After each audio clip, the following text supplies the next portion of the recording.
So today we're going to talk about issues 6 and 7, or I guess more appropriately, 7 and 6.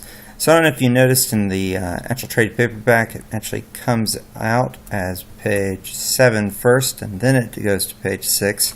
And that is because of a strangeness in the way that the story happened. This is not actually the order in which they're published. It was published issue 6 and then issue 7. It's just that issue 6 is a Christmas issue, and 7 takes place in October. And so when they were putting out this trade paperback, instead of the oddness of the timeline jumping back, they decided to do the oddness of the numerical number jumping back. And so the reason why this one happened, it's actually kind of a wonderful story, and one of the reasons why, on some level, I love this book. Hurricane Sandy happened in October of 2012, and so New York and comics and comic creators and Marvel has always been highly connected. A lot of the stories take place in New York, but also a lot of the creators are from New York, or at least lived in New York for a significant amount of time. Matt Fraction is one of those. Now, Matt Fraction was living in California when he was writing Hawkeye, but he lived in New York for many years, and when he found out about Hurricane Sandy, he was devastated, as were a number of his friends, and so he wanted to do something about it. And at the time, they were already in the midst of working on issue 6. It was about to get printed, or perhaps it was going to the printers, so they knew that they couldn't do issue 6, which was already a Christmas story. They couldn't give up on that. It just simply had to be a Christmas story. But they needed to get something quick, and so he wrote a script, and he found 2 different artists that were friends of his to do the art for the book. And the entire process, the entire script, from beginning to end of writing it to creating it and getting it into the hands of Marvel to publish it, was in 1 week. It was just Thanksgiving week. That was it. Just one Thanksgiving. They just did everything. And Matt Fraction and Marvel actually put money to the sort of the rebuilding after Hurricane Sandy. So he didn't make any money off of this. He took all of his royalty checks and donated it. And so this issue is maybe not the best issue in the world, but I think it's got the heart of this book seriously in mind as just a good book. So let's take a look at this one. So it has lots of effects of natural disaster and really putting Hurricane Sandy as a major factor in it.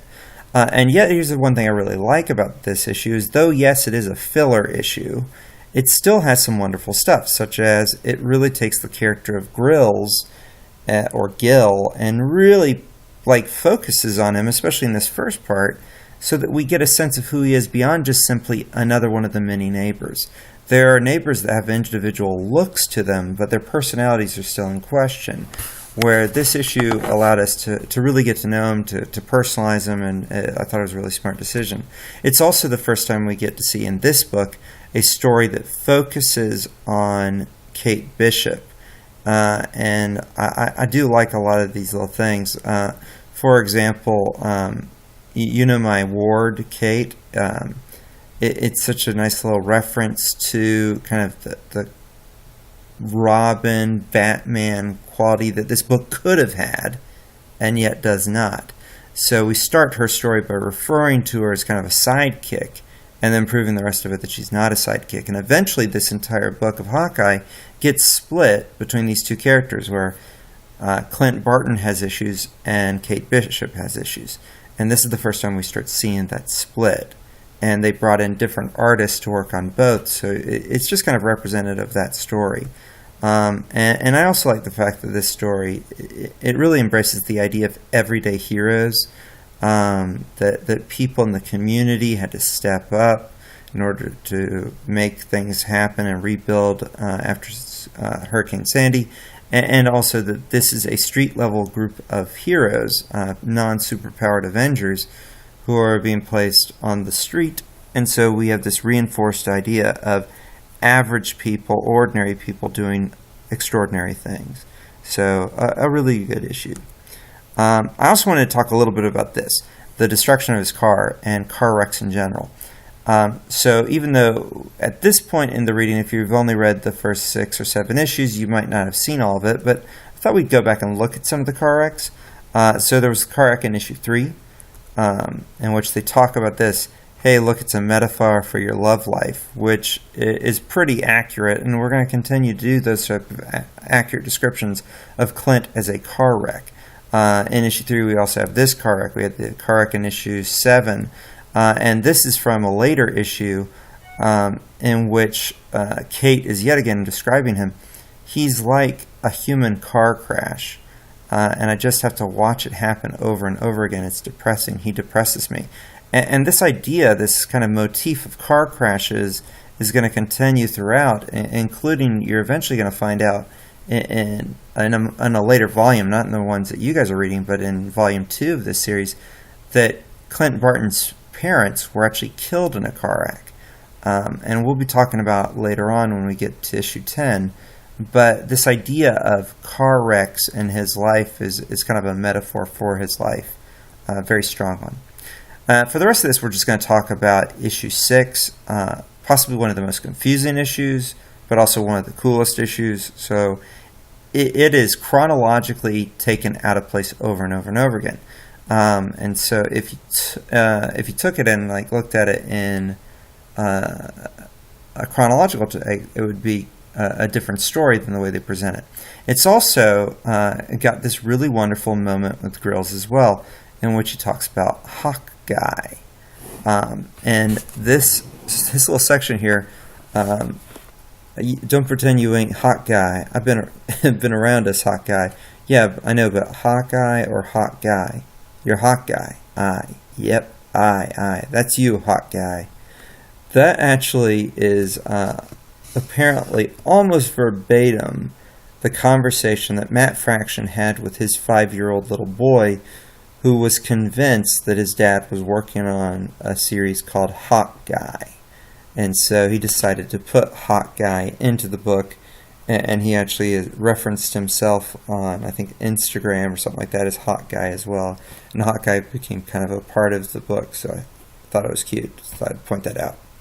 But yeah, if you took this story and did it chronologically, it would start with him fighting AIM in this wonderful side-scrolling adventure. Decided to take a break, spending some of that break having this little bitty grilling moment where he finds that there are the tracksuit Draculas, which is what they're often called, like trying to be bad guys. So he comes down, gets in a big fight, gets sent over, talks to the leader of them, he threatens the people that live there, he gets sent back, and in his kind of depression, he sends his bow to Kate Bishop, who comes over to yell at him about it, and so he thinks it over and is not sure what to do with it, but eventually decides to protect the city, in which case he decides to officially move in. He gets called in about the broken antenna. He calls in Tony Stark to have him come in and fix his disturbing mess of stuff, and then eventually gets a knock on the door about the TV, and he watches cartoons with the kids. End of story. But that's not how he presents it in the book. He presents it with these pages being first, or at least these first 2 pages. And I love this kind of way that he's beginning. He begins it with this tense scene of, even though it's pretty clearly, a Christmas section, but there's also this sense of like a bomb that's about to explode, and they're trying to defuse it, and the clock in the background seeming to be like a countdown to destruction. And then, of course, it turns out to be this. And there's a lot of humor with playing with this idea of you never know where it's going to go next. And that's kind of the way it works. Like, for example, at this point, when he gets a knock on the door and he goes in, and we're on Wednesday, we're on the last day of the chronological story. But when you flip the page, you go to days earlier with Kate coming down. And you can even see how they've created some symmetry here, where here's his response here, here's his response here. And they do this throughout this book, where it creates this sense of kind of a connection, but it also creates a cause and effect. If Kate Bishop hadn't come up to him and said, you need to man up and do what you got to do, then he wouldn't have been around on Wednesday to watch cartoons with the kid. So it's a wonderful way of showing that cause effect. It also allows him to focus on the primary symbol of Clint, which is the bow and arrow. So the full reading of the pages, and I think this is pages 15 through 18 or something like that, starts with this moment of seeing this bow right in the middle of the room, phone call getting rid of the bow. Then on the next page, we see the bow's right back to where it was before, but now there's the TV as well and all this other stuff. And so it brings that question of, well, how did it get back? And then you flip the page and you get to where it gets back, putting the idea of how important is this. It passes from here to here, going to this wonderful moment here where we see him standing kind of prepared to protect the building. And really shows this as a feature of his life, that he is somebody who is connected to that and that all of his best decisions are made through it.